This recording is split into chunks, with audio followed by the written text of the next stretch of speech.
Alright, we're getting ready to paint the bill and everything. When I get ready to paint this, so what I want to do is I want to have it setting towards me. I want to spray straight down on it, so when I spray down I won't get anything over the top of the head or anything. So get that and get this thing going.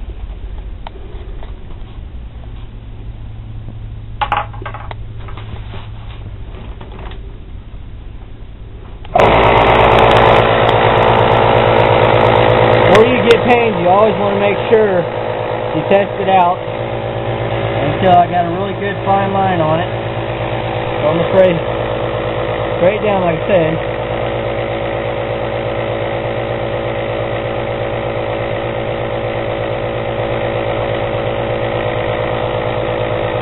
I'm going to twist it over a little.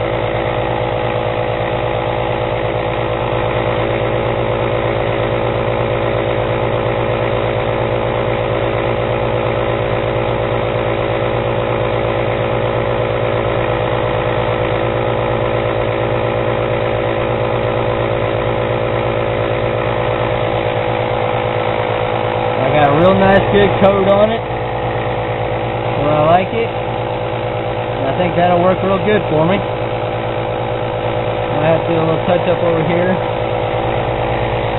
I'll come in on this side.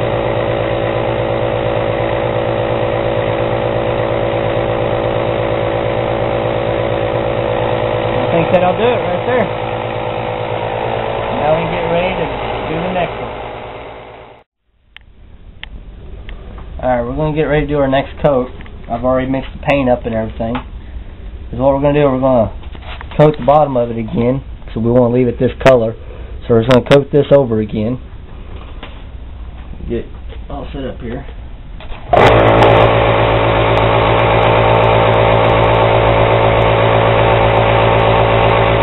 Double check my paint.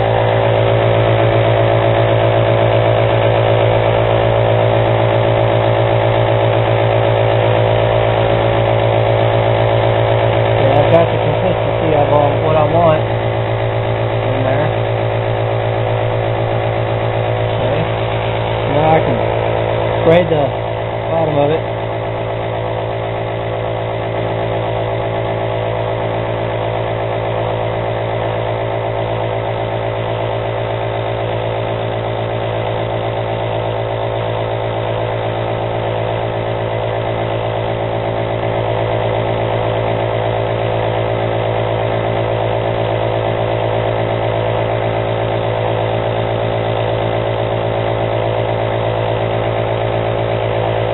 Where I like it, we'll get ready for the next coat.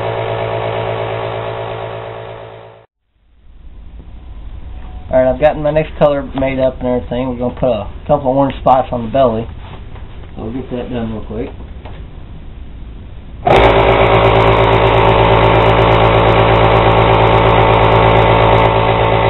going to test it out.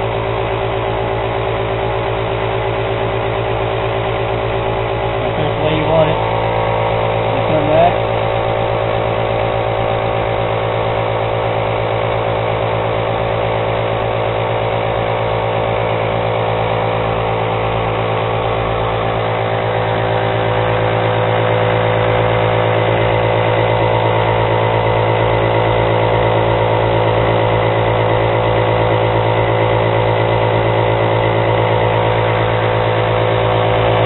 Kind of like so.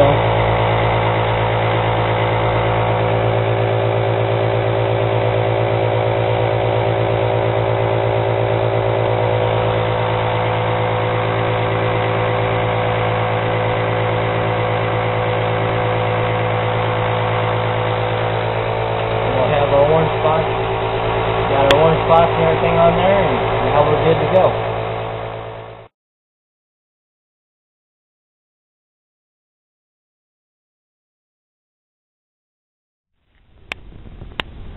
Alright, now we're ready for the finer detail and everything.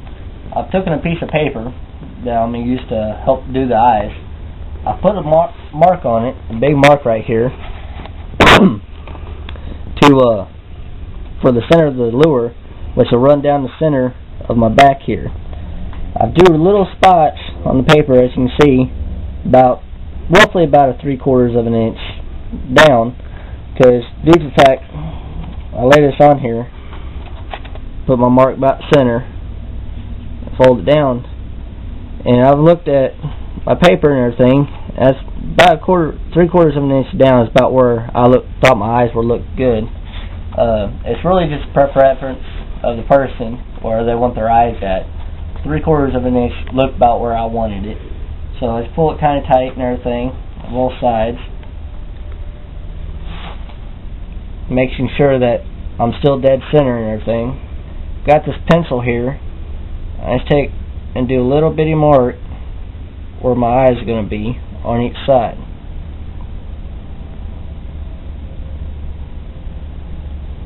So I've got my little spots where my eyes are going to be, so now I can get ready to paint them. But the lure is dry and everything now. I'm going to use a copper color for the outer rim. Me personally, just a Walmart brush, number 4, but it's got a really pointy tip on it. That's what I prefer to use. Whatever you prefer, that's better. But I just kind of take and do a little bit. And right where I put that dot at, I just kind of start right there, kind of work my way out in a circular motion. So that way, I've got the circle of the eye coming about. Don't be afraid to use too much paint, because you can actually use enough paint and it'll actually make your eyes stick out a little when it dries, which will be really good. Okay, now that I've got that one started, I want to go over here to this next one and get it worked out. Once again, I want to start at that pencil mark that I made, kind of go out in a circular motion.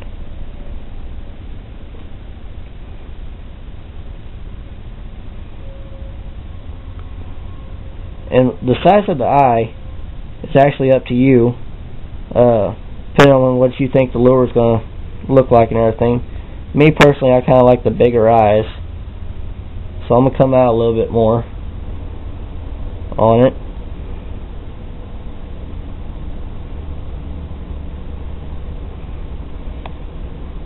And that looks roughly about the same. So I'm going to come back over here to this one. I like to use just the cap of the paint. You know, it's just handy and it's not a very big mess. But if you want, you can actually use other things to put your paint out on. I'll go back in here and I'll make this one a little bit bigger so both eyes are roughly the same in detail. I just kind of glance back at it every once in a while and see how the eyes look. This one here actually looks a little small. So let's go back in and round it out some more.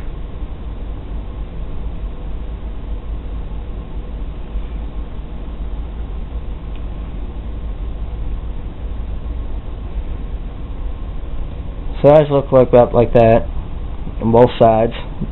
As you tell, they're about center of where I wanted them and everything. On both sides, they look about the same place. So with that, just kind of let that dry a little bit, and you can get ready to do the pupils, and we'll be doing the gills and everything real soon. Alright, we got the basic of the eye done. We're going to do the pupil. We're going to do the gill work and everything now. I got a book here. Just got a bunch of different fish and everything on it. Since we're making our own, I'll just find like different pieces. This in particular one right here, I'm going to use the gill work on it and everything, give a little bit our lure that we're making a little bit more detail, so I'll be able to look at it and I'll be able to put it on my lure. So get ready to do the pupil. Make sure my paint's stuck up real good.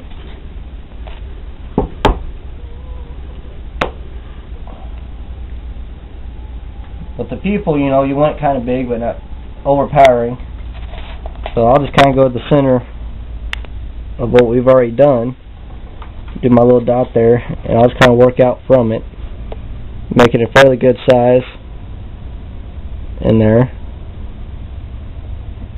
Just kind of take your time, and like I said before, you want to go in a circular motion, so you get it even all the way around.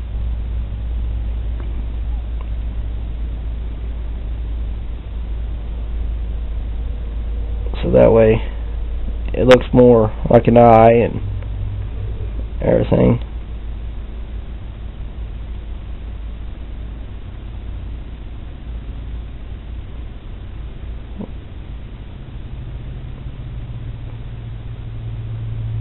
And I kind of like about that size right there. It looks really good and everything. It goes with the outer eye of it and everything. So now I want to do my gill work, and I'll wash my brush off a little because I don't want a whole lot of paint when I'm doing it on my brush. With my brush, you know, when I'm drying it off from after I've cleaned it, I'll take it as I dry it off, I'll kind of twist and keep my point on there. Alright, so like with the gill and everything, I'm going to want to come down right through here and make my gill line for the fish, and off of it I'll make my, more as you'd call it, an ear. So I'll come down, I'll take it and I'll start about maybe a little ways off the eye, come down, it's kind of thinning out to like almost nothing, but you still want it to be able to be seen once the lure is done.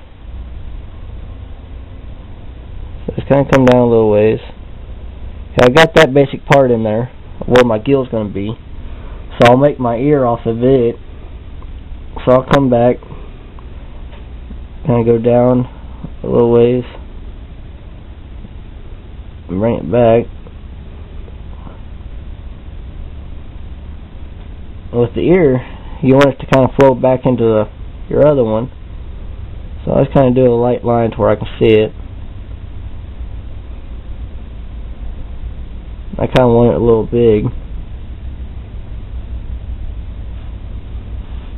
Might take a little more paint, but if you do it this way, you don't get too much paint on your paintbrush. I'll go back in and blacken this in a little. Might have to turn your lure a little, but you'll get a nice, good coat of line. Once you get down towards the bottom, I just kind of fan it out a little. Kind of brings it up, gives it that reach where the mouth and everything is. Now I can always go back in, bring the lines a little bit more crisp and everything.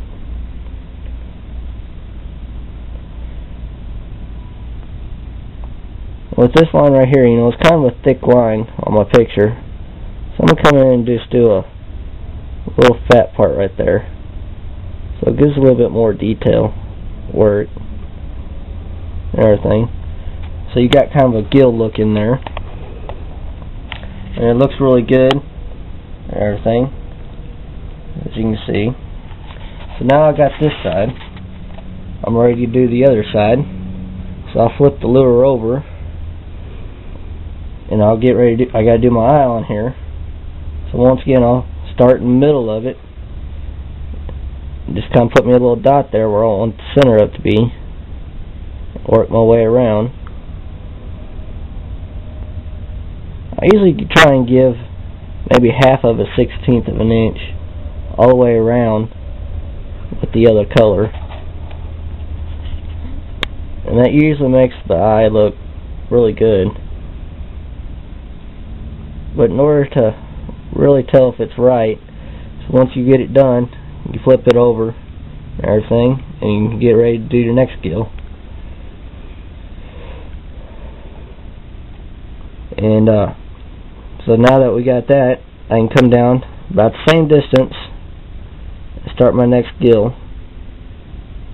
Once again, I'd start with the bottom line coming out, and then I want to do my ear. Come down and flip it around here. I want to come back, and right there where I just made that big spot, that's where my big black spot is. So I ain't gonna worry about it too much. But then I'll bring my line down with like a real pencil fine line, kind of fade it out. So that way you got both sides looking really good on it. Kind of do my little black circle spot here on the gill work. Like I said, this is just really a preference thing of how detailed you want to get. But with me, I like doing a lot of detail type work usually.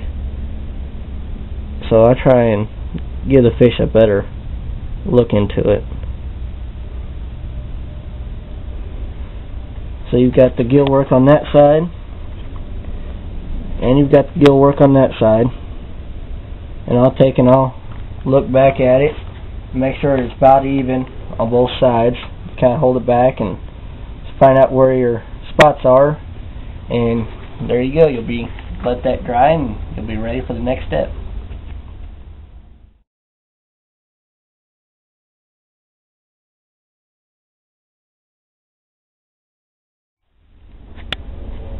Alright, we got all of our paint done and everything, so we want to put a clear coat over it. Me and my dad, we use fingernail polish, a clear coat fingernail polishes.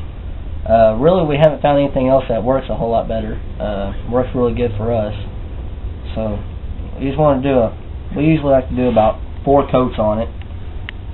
So I'm gonna go ahead and get a coat on here real quick. First coat I usually kind of put on kind of thin. You know, you want to try and just put it on nice and smooth, so that way you don't get any runs or anything on it. Just kind of smooth it out real nice and neat. The smoother it goes on without the runs and everything in it, the better. When you're down in a crevice like this, you really want to make sure you get some down in there. A lot of times people don't think about it, but you don't want water or anything getting in there, especially with the paint we used. Because it's acrylic paint, so it'll come off with water. So let's get a real good coat down in there. Makes it look real nice and neat. Once you get it done, it'll actually shine real good, and you won't have to worry about messing up your paint at all.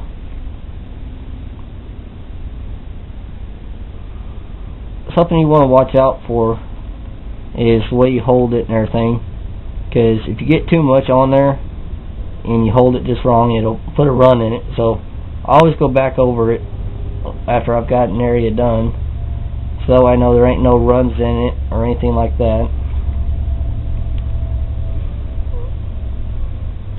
At first it's kind of hard to see, but once you get to doing it for quite a while like I have and my dad has, you'll be able to tell that it's on there. It'll really shine through. But you want to make sure that your paint's dry and everything before you do this, which we have. The best way to check it is take the back of your finger or something, just kind of lay it on there, and if it don't stick to your finger or anything, then it's usually dry enough that you can do this.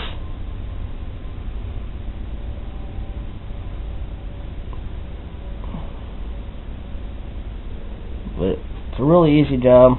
You know, it's just one of those things that's kind of time consuming. Make sure you get it all on there and don't miss any spots or anything like that.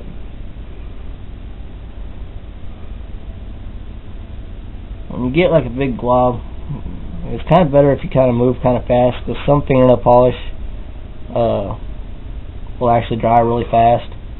So you want to try and move it around really good before it dries. Now I've got that side pretty much done, I think. I'll get a little right here.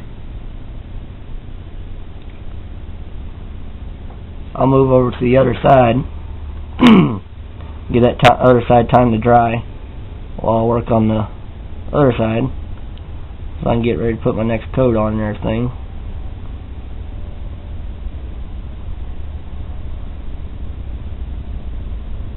Like I said, we like to do 4 or 5 coats of clear coat on it. That way it gives a nice good thick coat of it on there, so you won't have to worry about any type of dinks or anything in it really.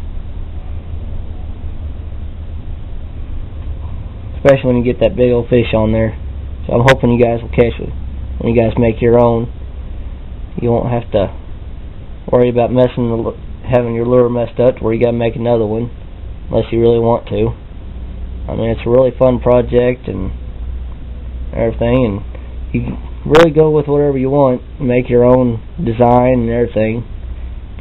You never know what the fish is going to bite on. You could make one and catch you the biggest fish in the world. You never really know. Me personally, I wish I could, but still looking for him.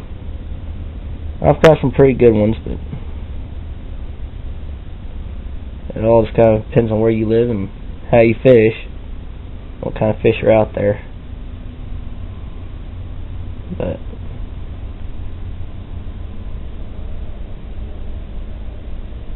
now that I've got that good even coat on there, so you can tell all the way around it's got that shiny look to it and everything all the way around. It looks pretty good to me. So we'll let that dry, and then my dad will show you guys how to put the eye looks and everything in. It'll look really good, and let that dry, and we can get ready to put the eye hooks in it. My dad will be showing you guys how to go about doing that and everything. But it looks really good to me, so we'll get ready and put the eye hooks in it. So my dad will show you guys and how to line them up and make sure they're in there real good.